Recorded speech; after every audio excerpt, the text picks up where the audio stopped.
Haleluya, puji nama Tuhan. Selamat pagi Bapak-bapak, Ibu-ibu, saudara-saudara yang dikasihi Tuhan.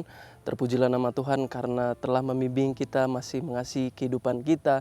Kita masih ada sampai sekarang ini, itu semua karena berkat Tuhan. Haleluya.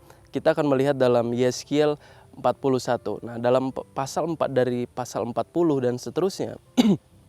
Dalam kitab Yeskiel ini, Yeskiel banyak sekali mendapatkan penglihatan-penglihatan tentang pembangunan bait Allah.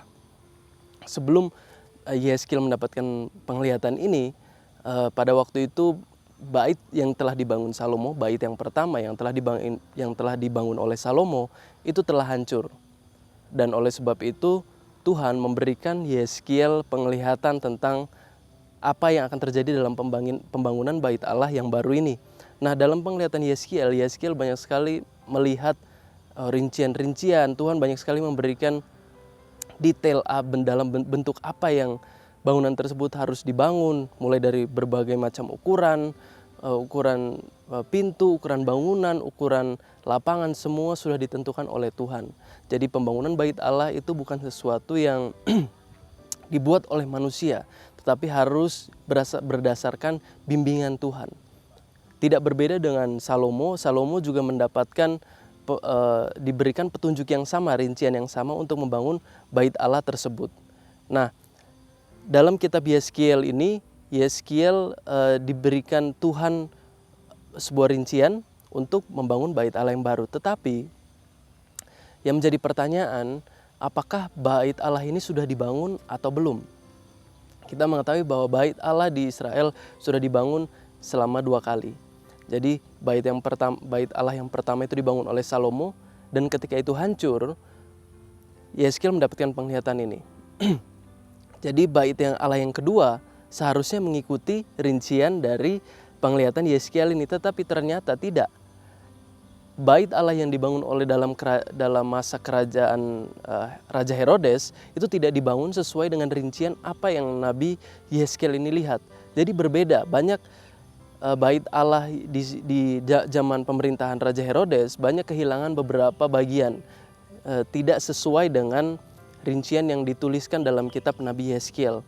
Jadi banyak yang berpendapat bahwa memang penglihatan Yeskiel ini nanti akan terpenuhi, nanti akan dibuat. Ada yang berpendapat bahwa penglihatan Nabi Yeskiel ini bait Allahnya akan diwujudkan dalam bentuk bangunan fisik, bangunan yang bisa kita lihat.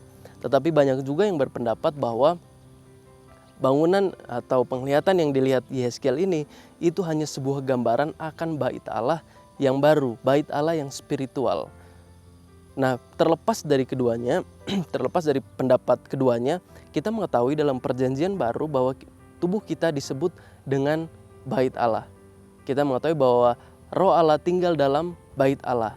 Tuhan tinggal dalam kehidupan kita. Tuhan tinggal dalam kehidupan ini. Dan kehidupan ini adalah bait Allah yang harus kita pelihara. Nah, kita akan melihat gambar-gambar apa dalam kitab Yeskiel ini dalam pasal 41 khususnya, karena Yeskiel mendapatkan penglihatan tentang ada gambar-gambar apa yang seharusnya berada di dalam bangunan bait Allah tersebut. Nah, dalam Yeskiel 41 ayat yang ke-18, gambar-gambar kerub dan pohon-pohon korma. Di antara 2 kerub sebatang pohon korma, dan masing-masing kerub itu mempunyai 2 muka. Nah, jadi di dalam bangunan bait Allah ada gambar-gambar. Salah satunya adalah gambar kerub, dan selanjutnya adalah gambar korma. Gambar kerub itu melambangkan tentang kehadiran Allah. Kerub itu adalah malaikat yang mengusir Adam dan Hawa ketika mereka di Taman Eden. Jadi kerub itu melambangkan hadirat Allah yang maha kuasa. Nah, sedangkan pohon korma yang akan kita bahas hari ini, pohon korma itu adalah sebuah pohon yang di padang gurun. Nah, tetapi mengapa pohon ini memiliki makna yang luar biasa, memiliki makna yang sangat signifikan sehingga harus ada di dalam bait Allah? Karena kalau kita melihat dalam Yohanes 12 ayat 13, orang-orang Israel ketika mereka menyambut Tuhan Yesus untuk datang ke Yerusalem, mereka menyambut dengan daun pohon palem. Dalam bahasa Inggris disebut dengan palm tree. Itu adalah terjemahan yang sama dengan pohon korma yang dituliskan dalam kitab Yeskiel 41 ayat yang ke-18. Jadi mereka menggunakan daun pohon korma. Nah, ketika mereka menyambut Tuhan Yesus datang ke Yerusalem, mereka menggunakan daun pohon korma. Menyambut sang raja, mereka menggunakan daun pohon korma. Jadi pohon korma ini merupakan suatu simbol atau suatu lambang yang memiliki makna yang sangat luar biasa dalam Alkitab. Dalam Mazmur 92 ayat yang ke-12 tertulis bahwa orang benar akan bertunas seperti pohon korma. Nah, jadi banyak sekali makna-makna positif di balik pohon korma ini. Dalam kitab Mazmur dikatakan orang benar itu akan bertunas seperti pohon korma. Artinya ada kualitas-kualitas yang dimiliki oleh pohon kurma ini yang harus dimiliki oleh orang benar. Dan orang benar harus memiliki apa yang dimiliki oleh pohon korma. Nah, kita akan melihat beberapa contoh dari beberapa kualitas daripada pohon korma ini yang bisa kita lihat, yang bisa kita pelajari. Mengapa pohon korma ini begitu istimewa? Karena banyak sekali poin-poin atau makna-makna penting daripada pohon korma ini. Mulai dari bagaimana ia ditanam, dia harus ditekan terlebih dahulu supaya akarnya berakar lebih dalam. Kita bisa melihat juga dari bentuknya dan bermacam-macam makna positif atau keindahan-keindahan dari pohon korma ini. Tapi kita akan melihat dua khususnya kriteria atau kualitas dari pohon korma ini yang seharusnya menjadi kualitas orang benar seperti yang dituliskan dalam kitab Mazmur. Kualitas yang pertama yang dimiliki pohon korma adalah pohon korma dia tumbuh lurus ke atas. Dalam artian, pernahkah kita melihat pohon korma tumbuhnya ke kanan atau ke kiri? Tidak pernah. Kualitas pohon korma ini tidak dimiliki oleh banyak pohon-pohon lain. Kita bisa melihat pohon kelapa yang tumbuh lurus ke atas, tetapi kita juga bisa melihat pohon kelapa yang bergeser ke kanan atau ke kiri, dia berbelok kanan atau ke kiri.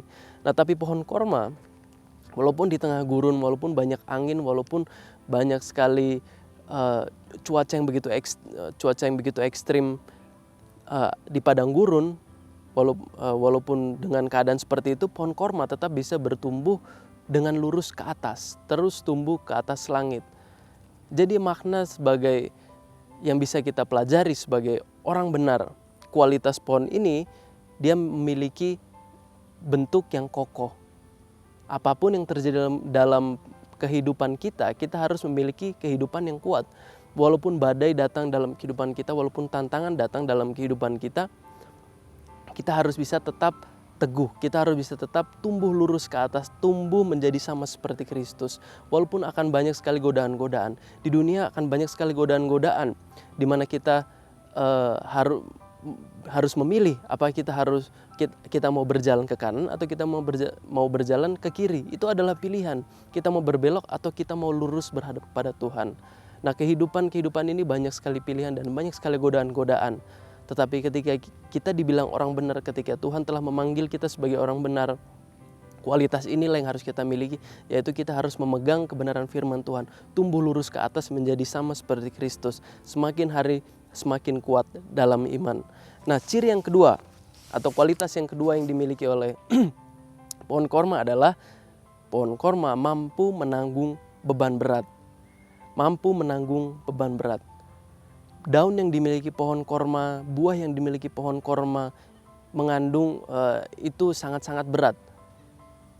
Sangat-sangat berat. Sehingga ketika pohon korma itu berbuah dan daunnya begitu lebat, pohon korma bisa tetap bertumbuh. Pohon korma masih bisa tetap bertumbuh ke atas. Ini berhubungan dengan yang pertama. Jadi walaupun banyak beban yang menarik dia ke bawah, menarik pohon ini untuk jatuh, menarik pohon ini untuk tidak bertumbuh, untuk menghambat pertumbuhan pohon ini bisa tetap bertumbuh ke atas. Dia dapat menanggung beban. Sebagai orang Kristen, sebagai orang benar, kita harus bisa menanggung beban kita. Beban kita bisa banyak sekali. Banyak sekali ada hal-hal yang dapat mengganggu pertumbuhan kita. Mulai mungkin daripada orang-orang lain yang meremehkan kehidupan kita, atau ketika banyak sekali pikiran-pikiran kita mungkin meragukan kehidupan kita sendiri, kita mengalami stres, itu adalah beban-beban atau bahkan dosa. Bahkan ketika kita berbuat dosa, maka itu yang akan menjadi beban bagi kita yang untuk menghambat pertumbuhan kita sebagai orang Kristen. Nah, oleh sebab itu, Ini adalah kriteria yang sangat penting, menanggung beban, mampu menanggung beban dan tetap bertumbuh. Nah, ini adalah luar biasanya dari pohon korma. Nah, kita tahu dan saya juga tahu bahwa dalam kehidupan orang Kristen, untuk tetap menjaga kebenaran firman Tuhan dan untuk tetap bertumbuh dalam segala keadaan, itu bukan sesuatu yang mudah, itu bukan sesuatu yang gampang untuk dilakukan. Tetapi karena kita telah dipanggil oleh Tuhan untuk mengikut kepada Tuhan, untuk percaya kepada Tuhan, saya yakin dan percaya Tuhan juga akan memberikan kita kekuatan untuk mempertahankan firman Tuhan dalam kehidupan kita. Dalam kitab 1 Petrus ayat 5, pasal 5 ayat yang ke-10, akan saya bacakan, dan Allah sumber segala kasih karunia yang telah memanggil kamu dalam Kristus kepada kemuliaannya yang kekal, akan melengkapi, meneguhkan, menguatkan, dan mengokohkan kamu sesudah kamu menderita seketika lamanya. Jadi Tuhan Allah yang memanggil kehidupan kita, Tuhan juga yang akan mengokohkan kehidupan kita, Tuhan yang akan meneguhkan kehidupan kita, Tuhan yang akan membantu kita untuk keluar dari setiap permasalahan kita, supaya kita tetap bisa bertumbuh. Tuhan yang akan membersihkan kita daripada segala beban yang kita miliki, daripada segala dosa yang kita miliki. Tuhan yang akan menolong dan menopang kehidupan kita untuk kita tetap bisa tumbuh lurus ke atas, bisa mempertahankan firman Tuhan. Karena Tuhan Maha Pengasih, itu semua karena Tuhan, Dia adalah sumber kasih karunia. Puji nama Tuhan, kita akan berdoa. Terima kasih Tuhan atas berkat-Mu yang luar biasa dalam kehidupan kami. Terima kasih karena Engkau telah memanggil kami untuk kami datang percaya kepadamu Tuhan. Berikan kami Tuhan kualitas-kualitas seperti pohon korma yang mampu bertahan dan mampu menanggung beban Tuhan. Mampu tetap mempertahankan firman Tuhan. Berikan kami tuntunan, berikan kami bimbingan Tuhan. Hanya kepadamu lah kami dapat kuat. Terpujilah namamu dalam nama Tuhan Yesus Kristus. Haleluya. Amin.